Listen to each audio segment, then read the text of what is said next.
All right, Shalom. Shalom. Before we get started, we want to give all praises, glory, and honor to Yahweh, Ba'ashem, Yahweh Shai, Shai, Ba'ashem, Ba'ashem, Rakakodash. We also want to give a sincere double honors unto our elders and apostles, a great millstone, men who rule well, men who taught us his truth. Peace and blessings be unto the elect of the nation of Israel. I'm the brother Shamaria.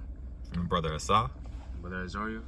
And we're gonna go ahead and get into a topic. I'm gonna let the brother Asa take over. Go ahead, bro. All right. So recently, I took the time to Google a few words. I encourage you to Google these words too, and see what you would get. The phrases are black woman, white man, and black man. And right after I Googled those terms, it became very, very apparent that we are in a time of Jeremiah 31 and 22. So I'm gonna go ahead and get that. Mm-hmm. And this is Jeremiah 31 and 22. How long wilt thou go about, O thou backsliding daughter? For the Lord hath created a new thing in the earth. A woman shall compass a man. If you go into that word compass, it means like surround, round about. Mm-hmm. So from every angle, these women are beating us. Yep. So you come back to the actual Google results. Here's what I got. When I Google black woman, I see, what's her name? Her name is Maya Angelou. Mm-hmm. Oprah Winfrey, Camilla Harris, Michelle Obama. I see all these really, really successful women and taking professional headshot photos. They looking really good. All these women are perceived millionaires, very successful in the world. You come down to black man, all you see is mug shots and people's last photos, probably somebody with some wings on your end. What's the dude? George Floyd, you know about him?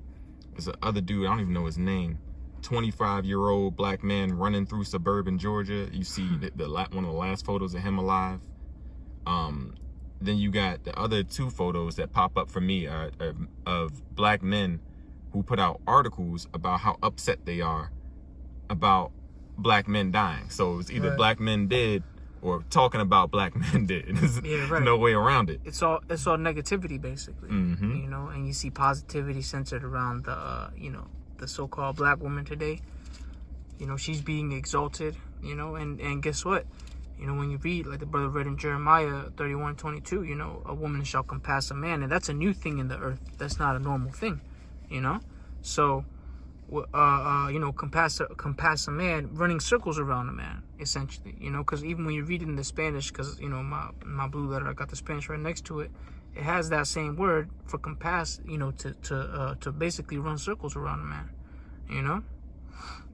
Go ahead, bro. Yeah, so we really don't have any type of contest with our own woman, right? Let alone the other nations. And then you come over to get the results for white woman, and this is one of the craziest things for me is the 3 out of the 5 top images is a black woman. It's not even a white woman, right? But if you go and get into like the things that pop up under that, it's all racially charged. Some woman attacks a black man with a taser, confronts mixed race during one of their gatherings and assaults them. You got Karen. It's all negative stuff, but that's for your own people. And remember, Google is a search engine created not by Israelites. It's created by Esau and his conglomerates, his corporations and whatnot. And then when you come over and look at white man, what I see is nothing but mugshots, and then a picture of a guy who murdered another Israelite man. So no matter who you search, Israelites are popping up. Yeah. But when Israelites pop up, it's always something bad. Somebody died. Right. Not somebody shaking hands, we made a good business deal. Not somebody, we had a baby and look, it's a brand new world. Nothing good. It's all negative, even when you search in E. So that really gets into why Yahweh's in control, and he's returning this stuff upon Esau's head. I'm gonna go ahead and grab Obadiah 15, 1 and 15. If I can make a quick mention, because Esau, the scriptures call Esau the accuser of thy brethren. And when you go into that word accuser, it's a kategoreo in the Greek, meaning, a category. So he categorizes us, puts us in a category. That's why Jake likes to fit stereotypes and things of that nature. That's why they do sometimes, So go ahead. Yep. No, hold up. I can grab it for you, bro. You can grab it? I already got it put up. Okay, go ahead. Yeah. This is Obadiah 1 and 15. For the day of the Lord is near upon all heathen. As thou hast done, it shall be done unto thee. Thy reward shall return upon thine own head. So everything you did to us, it's got to come back, and you gonna get double. Yeah, that's right. But specifically focusing on these Google search results, you getting back what you put out. You put out for us to look bad. Now on your own search engine, you look bad. Now, I don't think anybody who's in full control would do that on purpose, like to try to make themselves look bad. So I don't think he's in control at all. Not at all. If I can get this.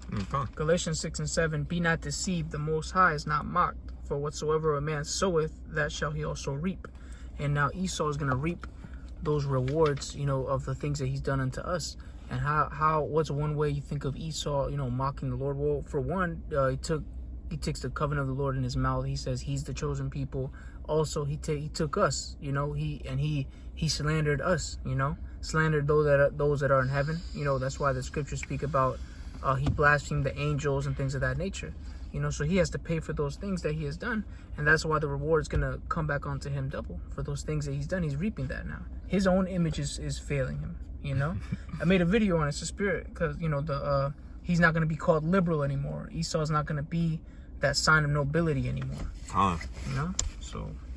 Lazare, did you want to go? Yeah, I have a quick precept. Go ahead. This is the book of Lamentations, chapter 2 and 15. All that pass by clap their hands at thee. They hiss and wag their head at the daughter of Jerusalem, saying, is this the city that men call the perfection of beauty, the joy of the whole earth? I don't know if I could just add real quick, because that's exactly what has been, and it still is, to Jake. How what we're supposed to be looked on as, like the scriptures say, the perfection of beauty. But what all they that pass by thee and clap their hands, talking about what the heathen. Or you can read that in what's that, Psalms 83. The whole tumult, the whole congregation round about us. They looked at us as essentially men of lower value. All right, but guess what? Slowly but surely, that's coming upon Esau Edom, the actual man who actually is of low value, man. The scriptures call him a base man. Yeah, right? He's low. Matter of fact, let me grab this one real quick. This is the scripture I was talking about, Isaiah 32:5. The vile person shall no more be called liberal. Now, who's the vile? Well, Job, the 30th chapter, Job is speaking about Esau, and he called them viler than the earth. That's how we know this is talking about Esau. The vile person shall no more be called liberal, which liberal going into nobility. He's not going to be looked at as the sign of nobility anymore, which like how he was at one point. Light bearer. Yeah, that's the light bearer. That's how he was looked at. Nor the churl said to be bountiful. Yeah, because, Esau is going to fail ultimately. He's not going to ever be the image of nobility ever again. Instead, the Israelite man is going to be the sign of nobility and sovereign and rulership. Okay? Yeah. Remember? Just to add to that, I'm going to go ahead and grab Deuteronomy 14:2, and I got another scripture to go behind that. I'll grab Deuteronomy for you. Oh, you got it? Yeah.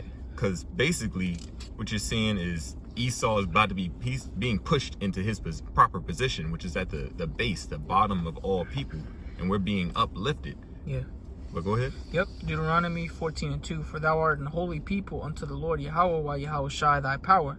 And the Lord Yahweh, while Yahweh Shai hath chosen thee to be a peculiar people unto himself above all the nations that are upon the earth. And that's what we're supposed to be, above all people. And that's talking about Israelites. It's not talking about, Esau or the so-called white man. That's talking about the Negroes, Latinos, and Native Americans. These are the group of people that are chosen to be above all other people. These are the group of people that right now are being referred to as a worm, pursuant to Isaiah 41:14. But the other scripture I wanted to grab was actually 2nd Ezra. So I'm going to grab 2nd Ezra 6 and 56. I'll grab it for you. I'm already there. You already there? 2nd Ezra 6, verse 56. As for the other people which also come of Adam, thou hast said that they are nothing but like unto spittle, and hast likened the abundance of them unto a drop that falleth from a vessel. So they're worthless. You're nothing. Yeah, exactly. Nothing. That's one of my favorite scriptures. I love bringing that one.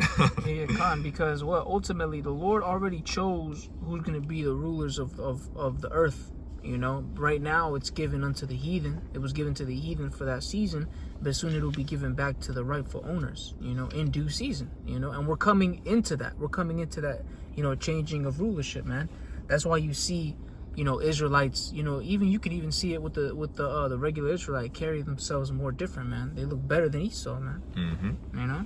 And at the bottom, and that's one of the weird things, is at the bottom of our projected image. It's never been worse than this. You just by Googling us, the entire world can look and see us in a fucked up position.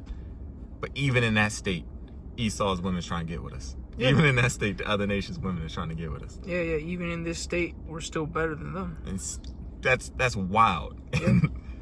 But that's all I had on that one. Okay, Khan. You had any more precepts? Yeah, of course. Okay, I didn't want to. You said you wanted to keep it. Yeah. Oh, we can get 2 more. We can get a few more. Khan. If you have more. Yeah. I had a quick one. Go ahead. Psalms 10:2, the wicked in his pride doeth persecute the poor, which will bring this out often, speaking about Esau, because he's the wicked, and in his pride he persecutes the poor, which are the Israelites.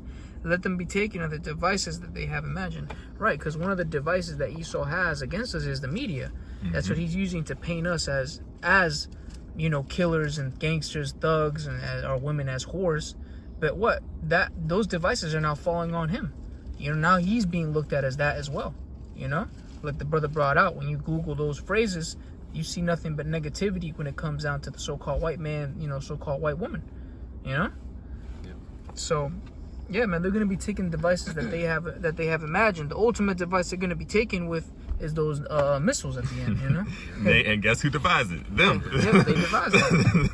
That's funny. Okay. Which other scriptures? Yeah. You go ahead.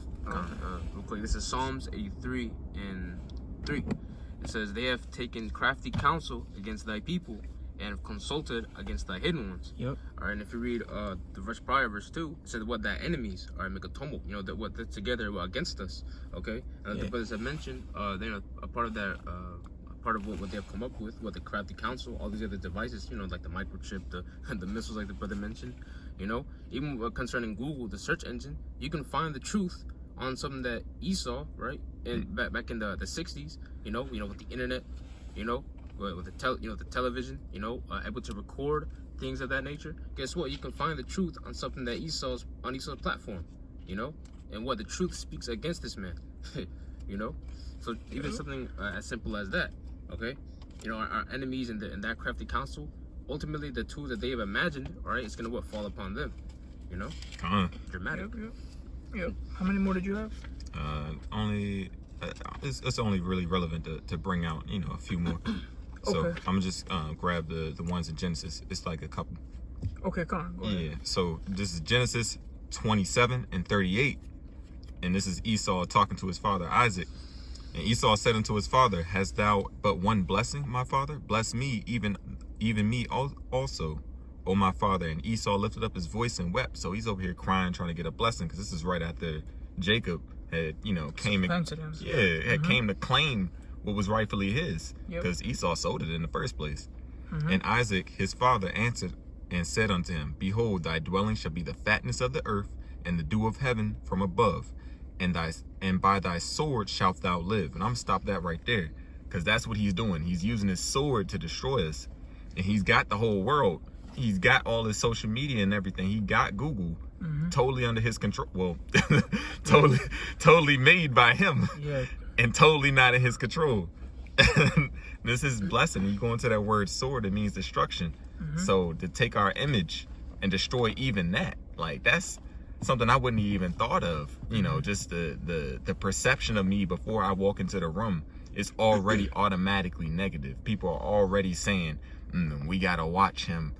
Yeah, right. Period. I ain't even open my mouth. They're not even listening. Yeah. But go ahead. That's that categorizing. He already painted up a certain image of us, so people are already, prejudiced about us just because of what he painted, because of the image that he, slandered. But yeah, that's his gift, and that's the reason he, went out and did that. And then he has that perpetual hatred. As I read on, he said, and thou shalt, this is 27:40 in Genesis, and shalt thou serve, and by thy sword thou shalt live, and shalt serve thy brother. And it shall come to pass that when thou have dominion, that thou shalt break the yoke off thy neck. So thou shalt break his yoke off from thy neck. So that's where Esau's at right now. He broke the yoke. And Esau hated Jacob because of the blessing wherewith his father blessed him. And Esau said in his heart, the days of mourning for my father at hand, then will I slay my brother Jacob. This is that perpetual hatred right there. That's right. He hates us because of that birthright. Yep. And so he's going to destroy our image because of that birthright. Yep, exactly. Come. Did you have anything? Allah. Nah? Okay, come. That's it? That's it. So, okay, hey, Lord willing, this video was edifying. We want to give all praises, glory, and honor to Yahweh, Ba'ashem, Yahushai, Ba'ashem, Kakadash. Double honors to our elders and apostles, of great millstone men who were willing and taught us this truth. Peace and blessings be into the of the nation of Israel. Shalom. And Shalom.